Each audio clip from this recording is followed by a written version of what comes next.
I never imagined a quiet midday lunch at my daughter's school would become the reason our entire neighborhood would be surrounded by armored trucks, snipers, and a full tactical SWAT division. But that day, the sun overhead felt different. Still bright, still warm, but carrying attention I couldn't quite put my finger on. I arrived at West Maple Elementary to surprise my daughter, Lila, with a homemade lunch. I always tried to make her feel special. That mattered more than anything. Living with a disability already brought more hurdles than any 8-year-old deserved, and she walked with supportive braces that helped her move with a careful, delicate confidence. I told her each morning that her braces weren't limitations. They were wings preparing to open. And she believed me, because believing made her smile. As I parked outside and stepped into the building, I noticed a familiar car pulling into the staff lot. Sleek, expensive, and blinding with the shine of someone who washed it twice a week. And behind the wheel was the last person I wanted to see today. Karen, the HOA treasurer who seemed to believe she was in charge of the entire subdivision just because she managed a spreadsheet. She had been terrorizing families for months, but me and my daughter, we were her favorite targets. She seemed to treat my child's disability as a personal inconvenience. Today, she was dressed in her signature blazer, sunglasses that stayed on indoors, and an expression that revealed she had come here with a purpose. And it was never a good one. I walked past her quickly, hoping she wouldn't speak to me. But the tap of her heels behind me echoed like a warning. "You can't park there," she snapped, following me inside even though she had absolutely no reason to be at the school. "That spot is for PTA board members only." "I'm here for my daughter's lunch," I replied calmly. "And the sign says visitors, which is what I am." Karen's lips tightened. "Visitors who follow the rules," she hissed. "Your family is always bending something." I ignored her, unwilling to let her ruin Lila's joy. But Karen wasn't good at being ignored. Her voice followed me down the hall, growing louder, sharper, as if she needed the whole world to validate her delusions of authority. I kept walking. I had no idea that in less than 10 minutes, her bitterness would escalate into something violent, something unforgivable. Lila was seated at the end of a long lunch table inside the cafeteria, her legs tucked neatly under her, braces gleaming softly beneath the fluorescent lights. She spotted me instantly. Her face lit up, not just with happiness, but with relief, the kind only a child who feels safest around a parent can show. I saw her eyes sparkle, and my heart felt full. For a moment, the world was exactly what it should be. "Daddy!"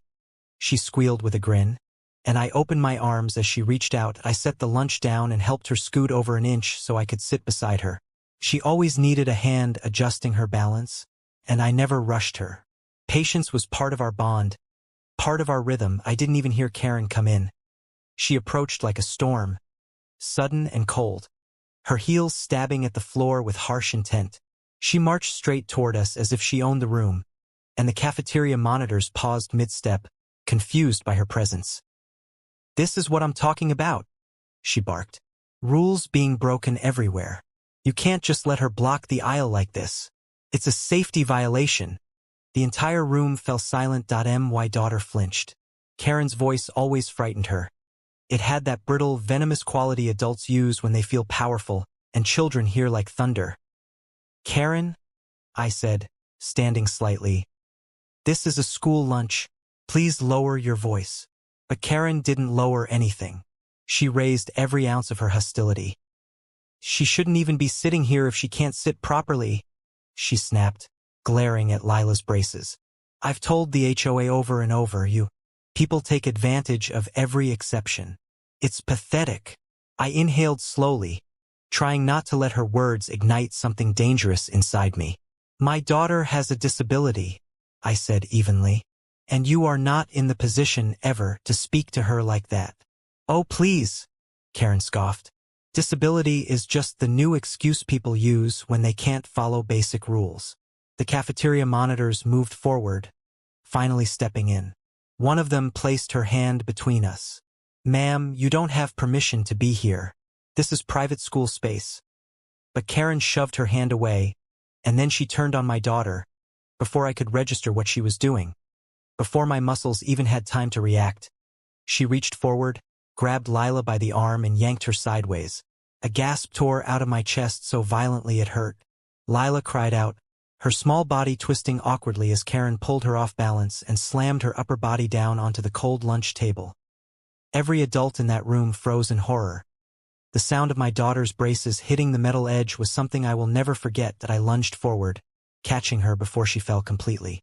She was trembling, breathless, confused, and terrified. Her fingers clung to my sleeve with every ounce of strength she had left. "How dare you touch my child?" I roared, my voice breaking with a fury I'd never felt before. Karen stepped back as if she were the victim. I was correcting her posture. If she can't sit right, she needs to move. I was preventing an accident. "You are the accident," I snapped. "She could have hurt someone." "You hurt her," I shouted, my voice echoing through the cafeteria. That a teacher was already calling the principal. Another dialed 911. Parents rushed toward us. Someone draped their arms around Karen, trying to get her to stop yelling, while she continued to throw accusations like daggers. "She attacked me first," Karen yelled. "They're unstable. All of them. I know my rights." One of the cafeteria workers whispered frantically, "Sir, the police are on their way. She's completely out of control." But Karen didn't wait for the police. She reached into her purse, fast, aggressively, and every adult stepped back, unsure of what she was about to pull out. Something inside me snapped. "You stay away from my daughter?" I warned, my voice dropping into something dark and primal. "Whatever you think you're doing, stop." But Karen didn't stop. She yanked her hand out of the bag, holding her phone like a weapon, pointing it toward us and screaming loud enough to pierce the entire cafeteria. "Help! I'm being assaulted. They're attacking me. Somebody help." She stumbled backward dramatically, throwing herself into a chair to make it appear as if she'd been pushed. Kids started crying, teachers shouted for calm, and parents tried to escort children away from the chaos. Karen dialed 911 while still screaming. "They're violent," she screeched into the phone. "It's a man and a dangerous child with metal braces. She hit me with them. They're trying to hurt me. Send SWAT. Now." My jaw dropped. "What are you doing?"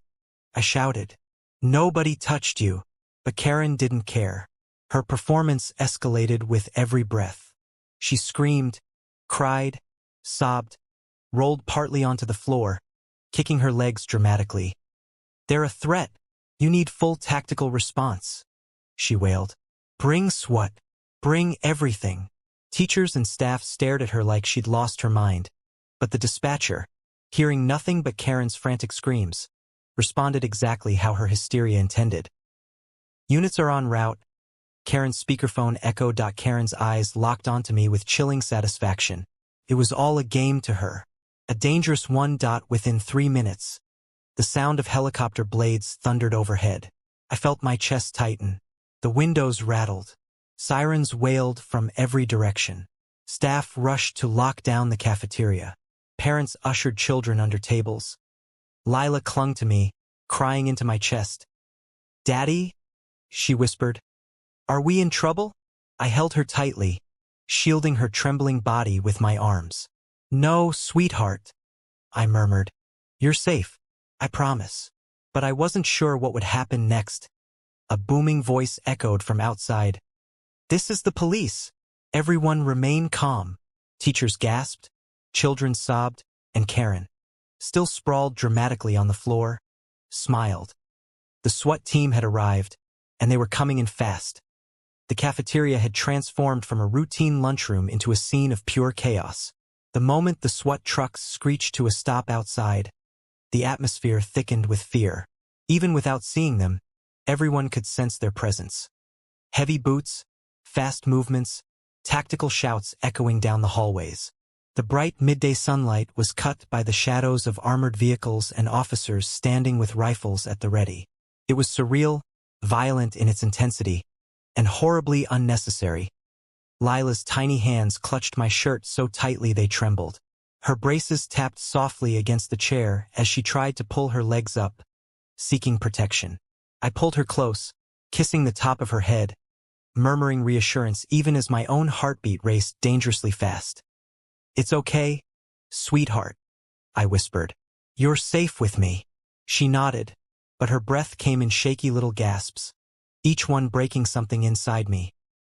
Teachers were shouting instructions to one another, trying to usher the students into safe corners. Parents grabbed backpacks and tried to shield their own children. Panic rippled through the room like electricity, everyone reacting to the sudden knowledge that something serious, far too serious, had been reported, and at the center of it all Karen, lying on the floor, one hand dramatically pressed to her forehead, the other clutching her phone as if she were some injured victim of a war rather than the cause of all this destruction. She looked around with smug satisfaction, though she tried to hide it behind trembling lips. She kept glancing toward the windows, waiting for the SWAT officers to burst in, waiting to see the consequences of her lies unfold like a sick performance she had written for herself. I took a step toward her. "Karen," I said through gritted teeth, "stop this. You've gone too far. You assaulted a child. You caused a panic. End it now." Her head snapped toward me, eyes narrowing. "Don't you dare accuse me," she hissed. "You're the one who attacked me. Both of you. I'm the victim here." "You're out of control," I said. "Completely out of control." "I'm doing what's right," she snarled. "You people think you can do whatever you want. Well, not anymore." Before I could respond, the cafeteria doors slammed open as SWAT officers poured in. Helmeted, armored, rifles raised. They moved fast, clearing corners, scanning every movement. Kids screamed. Teachers threw their hands up. The entire room dropped into a silence thick with terror. "Everyone keep your hands visible," one officer commanded, his voice booming through a megaphone. My pulse spiked as several officers pointed weapons in my direction. I raised my hands instinctively, one still clutching Lila to keep her behind me. She started to cry harder, burying her face against my back as if she could hide from the entire world. "I have a child here," I yelled, my voice echoing across the room. "She's disabled. Please don't point guns at her." But orders were orders. The officers approached with caution, scanning my hands, then her braces, then the faces of every shaking parent nearby. One of them spoke into his radio. "We have a male adult and a minor near the reported location. No visible weapons. Situation unclear. Reported location." My eyes shifted toward Karen. Even in the presence of armed officers, she somehow found the audacity to raise her voice. "There!" she shouted, pointing directly at me. "That's him. He attacked me. His daughter attacked me too. She hit me with those metal things. Look what they did to my arm." She held up an arm without a single mark on it. The SWAT commander turned to her. "Ma'am, are you injured?" She instantly started crying. Loudly, dramatically, unbelievably. Yes, I'm injured. They're dangerous. You need to arrest them, both of them, especially that man. He threatened me. He said he'd hurt me if I didn't follow his rules." My jaw tightened so hard my teeth hurt. "That's a lie," I said. "She assaulted my daughter. She threw her onto a table.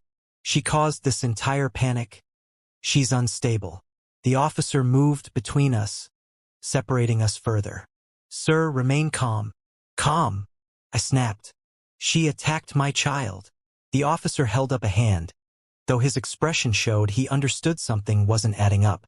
"We will figure out what happened. But right now, I need you to step away from the child."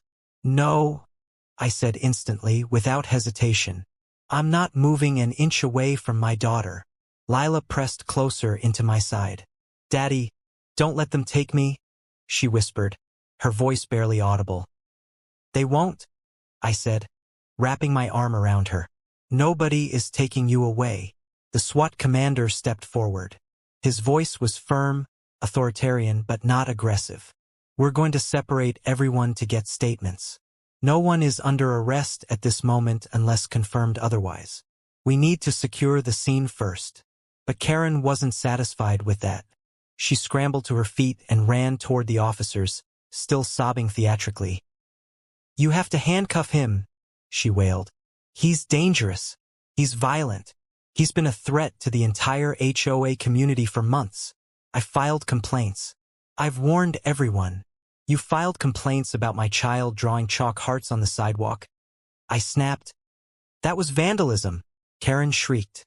Graffiti. Against HOA regulations. A murmur of disbelief spread among the officers.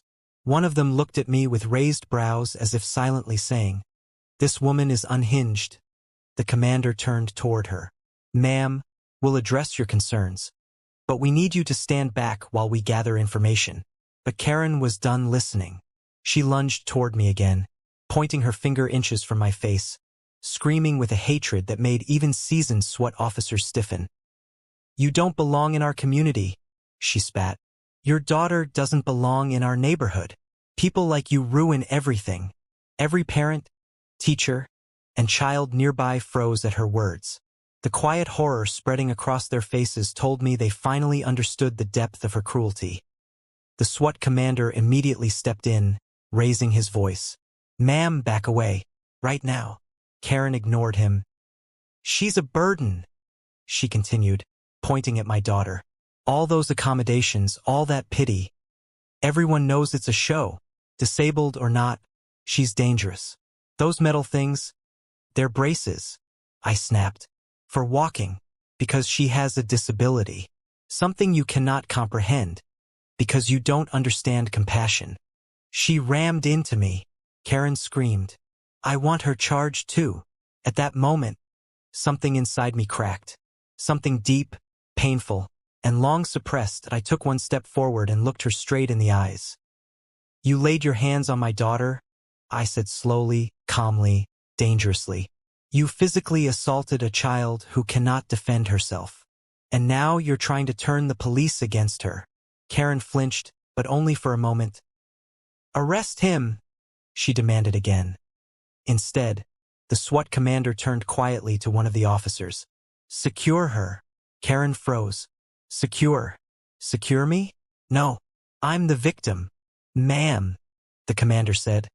"We received a call reporting an active assault. You claimed there were weapons involved. We arrived to find nothing of the sort. If you continue to interfere, you will be detained." Karen's face twisted with feral fury. "You don't understand. That child." The commander cut her off sharply. "Not another word." The room fell silent. Karen's face, once full of self-righteous anger, began to crumble. Her false tears dried instantly. Her breathing hitched, but not from emotion, from panic. And then, like a cornered animal, she switched strategies. "You don't know who I am," she said, her voice trembling now. "I have influence. I run the entire HOA. I know people. I'll have your badge. For this." The commander didn't even blink. "Ma'am, step aside." For the first time, Karen realized no one was on her side. Not the teachers. Not the parents. Not the students who had watched her hurt a vulnerable child. Not the police. And certainly not me. A teacher rushed forward and knelt beside me. "Sir, I saw everything. So did several others. Nobody is going to believe her story." I nodded, but my voice cracked when I spoke. "My daughter. She could have been seriously injured. She can't handle being shoved like that." "I know," the teacher whispered. "And I'm so sorry." Lila tugged at my hand gently. "Daddy, can we go home?" My throat tightened. "As soon as we're cleared, sweetheart." The SWAT commander approached and knelt slightly to make his voice less intimidating. "Sir, can you tell me exactly what happened before we arrived?" I exhaled slowly, keeping one arm around Lila. She followed me from outside, harassed us, started shouting about HOA rules. Then, without warning, she grabbed my daughter and slammed her onto the table. "My daughter has mobility issues. Her braces, these," I said, touching them gently, "protect her legs. She can get seriously hurt if someone jerks her like that." The commander's eyes softened. "Is your daughter hurt?" "She's scared," I said quietly, "and shaken, and her arm took the impact." The commander nodded. "We'll get her medical attention." and I will personally make sure a report is filed regarding the assault." Karen screeched from across the room, "You're taking their side? This is insane." The commander stood. "Officers, escort her outside." Two SWAT members moved to flank her. She tried to back away. "No, no, I'm the victim. Don't touch me. Don't touch." But they did. They took her firmly by the arms and guided her toward the door. She kicked, screamed, cursed, and accused everyone watching. Parents shielded their children's ears. Teachers exchanged exhausted, relieved looks. Students stared with wide, confused eyes, unsure how a grown adult could act like this as Karen was pulled out of the cafeteria. Her voice echoed down the hall. "You'll regret this. All of you. I'll sue. I'll destroy this school. I'll destroy your neighborhood. This isn't over." But it was over. For her. Inside the cafeteria, the noise slowly settled. SWAT officers lowered their weapons. Teachers comforted students. And I held my daughter close, knowing the next part of this nightmare was only beginning. But at least the danger had passed, or so I thought. What I didn't yet know was that Karen's downfall was about to unravel far beyond today, and the truth about her would soon shake our entire community. The cafeteria gradually emptied as the chaos settled, but the tension still clung to the air like a heavy fog. Parents gathered their children, whispering reassurances while glancing anxiously at the doors where Karen had been dragged away.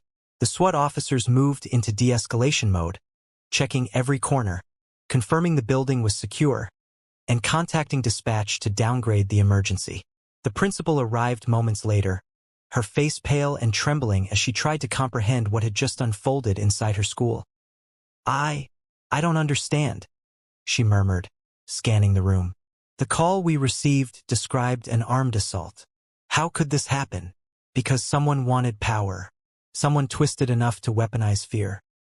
But right now, my focus wasn't on explanations, it was on my daughter."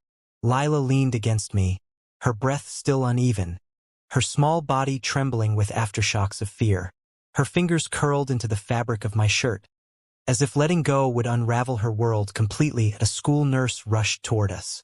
"Let's get her to the nurse's office," she said gently. "We need to check her arm and her vitals. She's in shock." I nodded, lifting Lila with care. She wrapped her arms tightly around my neck, burying her face against me. I could feel the hitched rhythm of her breathing against my chest, and each tremor felt like a blade cutting deeper into my heart as we walked through the hallway, escorted by an officer. Whispers followed us. "That poor child. She really threw her? I can't believe a grown woman did that. I heard she called SWAT on her, on an 8-year-old. Every word made my grip tighten protectively. The whispers weren't wrong, but they felt like salt on a wound that had barely begun to bleed. The nurse examined Lila carefully once we reached her office. She checked her arm, her ribs, her braces, and her legs. Lila winced a few times, especially when the nurse touched her elbow. "There's bruising starting to form," the nurse said softly, "but nothing appears broken. She's very shaken." "I'm sorry," I whispered. But the nurse placed a hand on my arm. "Don't apologize. You protected your daughter. This wasn't your fault." I knew that logically, but emotionally, the guilt gnawed at me mercilessly. If I hadn't gone for lunch, if I hadn't walked in at the same time as Karen, if I had done something sooner. The nurse finished wrapping a soft support band around Lila's elbow and handed her a small stuffed bear from the shelf. "This is for brave kids," she said. "And you were incredibly brave today." Lila hugged the bear with her good arm. Her eyes were still wet, but a small flicker of calm returned at a knock on the door interrupted the quiet moment. The SWAT commander peeked inside. "Sir, when you're ready, we need a full statement." I nodded again. "Of course." But before leaving, I looked into my daughter's eyes. "Sweetheart, I'll be right outside. You stay with the nurse. Okay? Don't go far," she whispered. "I won't," I promised. Squeezing her hand, I stepped out with the commander, my jaw tight, focusing on replaying the events clearly despite the emotional storm still raging inside me. We moved to a small room across the hall where two officers waited with cameras and paperwork. They recorded everything.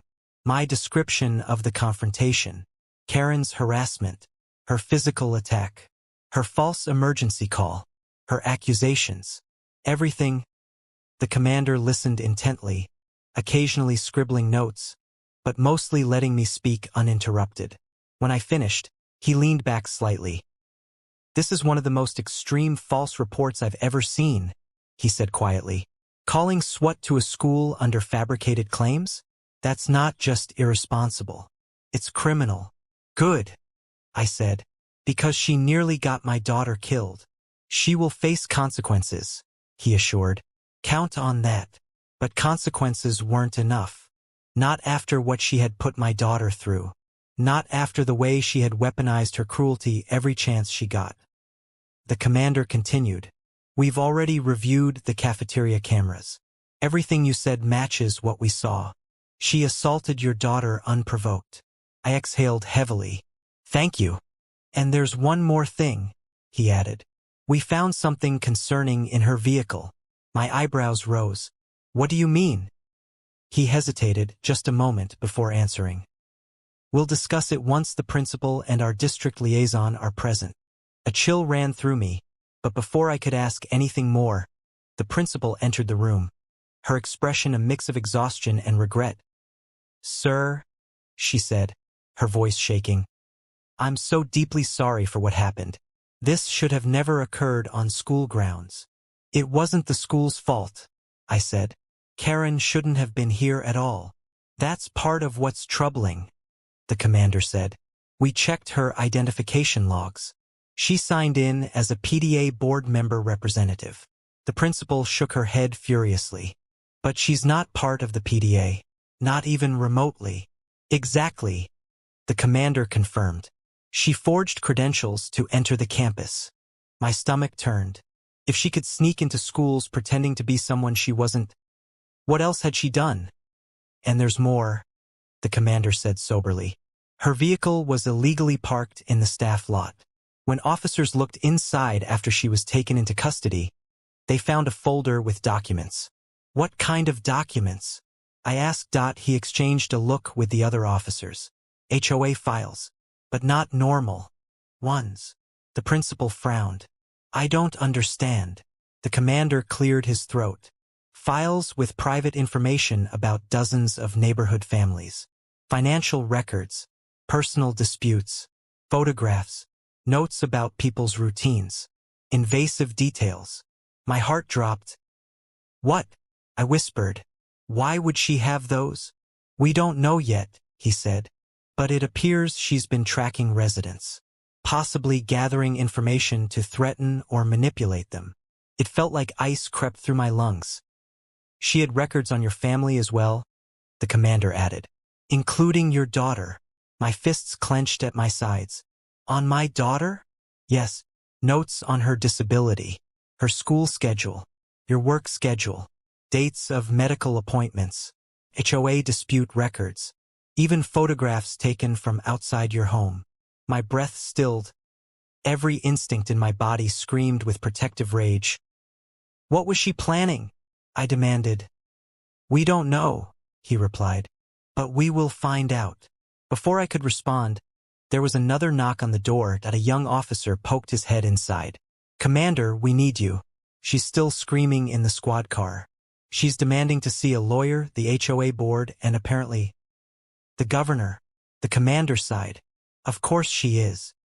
He excused himself, leaving me and the principal in the room. The principal sank into a chair. "I had no idea someone like that could just walk into the school. I'm horrified."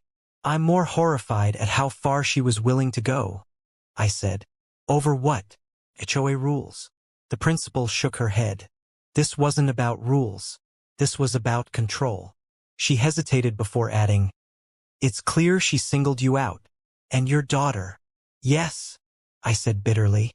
"She's targeted us for months." "But why?" the principal asked. I didn't know where to start. The letters, the HOA citations, the nasty confrontations, her obsession with enforcing rules that didn't exist, her fixation on my daughter, always framed as concern or order, but laced with cruelty. I think she saw us as an easy target, I finally said. And my daughter, she thinks disability somehow makes a child less deserving, less valuable. The principal looked sickened.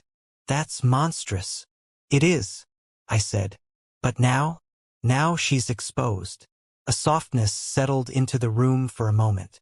A silence full of emotions neither of us wanted to fully unravel yet. Then the door opened again. It was the officer who had escorted me earlier. Sir, we need to update you. I stood. What happened?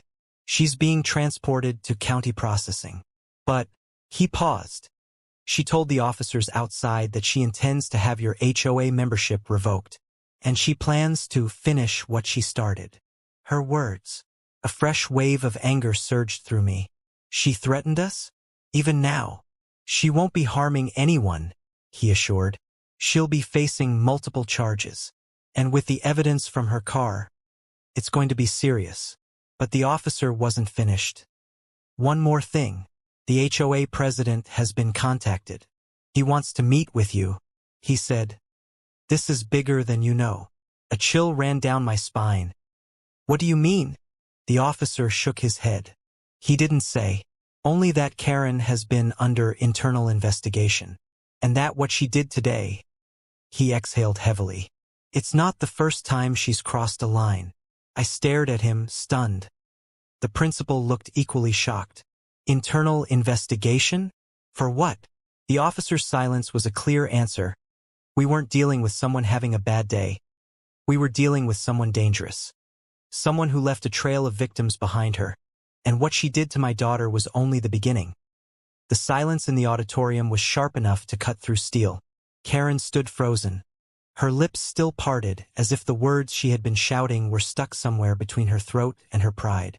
My daughter slowly wiped the last tear from her cheek, and the sight of her trying to stay strong in a moment she never should have endured, that alone fueled something inside me I couldn't hold back any longer. I walked forward, not fast, not slow, just steady. Every step echoed across the stage, loud enough to remind everyone that some moments require dignity, not volume. Karen? I said quietly, and the way her name left my mouth made her flinch. Do you understand what you just did? Her chest rose and fell, her breath uneven. I just wanted her to stay in the assigned section.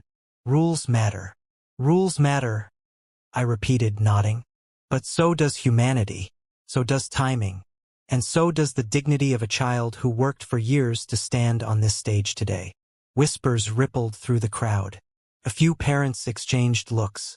A few students stared, eyes wide, as if they were witnessing something they'd only seen in movies.